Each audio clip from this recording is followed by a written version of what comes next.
বিগত 17 বছর 16 বছর যাবৎ জননেতা তারেক রহমানের নেতৃত্বে জননেতা তারেক রহমানের নির্দেশনায় এদেশের আপামর জনগণ এবং বিএনপি নেতৃবৃন্দ বিভিন্ন অঙ্গ সংগঠন সকল ভাইরা বিভিন্ন দলমত নির্বিশেষে এই স্বৈরাচারী হাসিনার বিরুদ্ধে আন্দোলন করেছিল, ঠিক কিনা ভাইরা?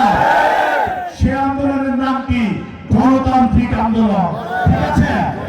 সেই আন্দোলনের ঘোষককে তারেক রহমান।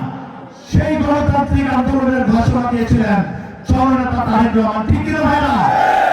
আপনারা দেখেন, আমরা 1971 সালে স্বাধীনতা লাভ করেছিলাম। স্বাধীনতা যুদ্ধ হয়েছিল, সেই স্বাধীনতা লাভ করেছিল বাঙালি জাতি, আমরা বাংলাদেশি। আমরা যে স্বাধীনতা লাভ করেছিলাম সেই স্বাধীনতার ঘোষক কে ছিল? শহীদ প্রেসিডেন্ট জিয়াউর রহমান।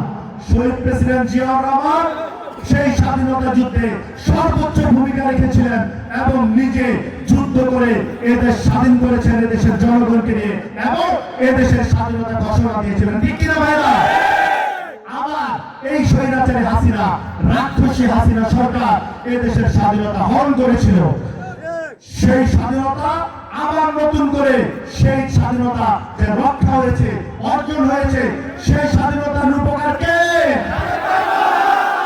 এই 17 বছরের গণতান্ত্রিক যুদ্ধ, গণতান্ত্রিক আন্দোলন, নবীন যে স্বাধীনতা অর্জিত হয়েছে সেই স্বাধীনতার রূপকার জননেতা তারেক রহমান, ঠিক কিনা ভাইরা? শোনেন, আমি তো দেখেছি আমাদের নেতার ইনস্ট্রাকশন কি ছিল জানেন? আমি তো ছিলাম রাজপথে, আমি যেহেতু বিভাগীয় দায়িত্বে ছিলাম, ইনস্ট্রাকশন ছিল কারফিউ ব্রেক করে যদি আমরা মাঠে নামতে না পারি তাহলে নিজ থেকে পদত্যাগ করে দিতে হবে। বুঝেন, দেশের কল্যাণে, দেশের জাতির কল্যাণে আমাদের নেতা কতটা স্ট্রিক্ট, বুঝতে পেরেছেন আপনারা? কিন্তু এখন অনেকে অনেক উল্টা পাল্টা কথা বলে। একটা ইসলামিক দল আছে, তারাও অনেক উল্টা পাল্টা কথা বলে।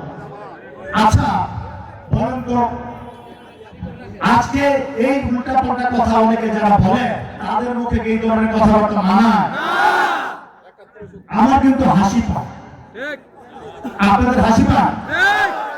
আমি বলবো আপনারা সবাই যারা উল্টা পাল্টা ভুল বাক্য বোঝানোর চেষ্টা করছে, বাংলাদেশের জনগণ কিন্তু এত বোকা না।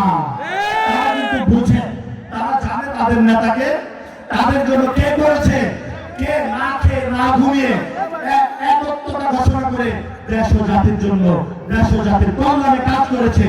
এদেশের জনগণ জানে না? আপনারা জানেন সেই নেতাকে? কে? তারেক রহমান।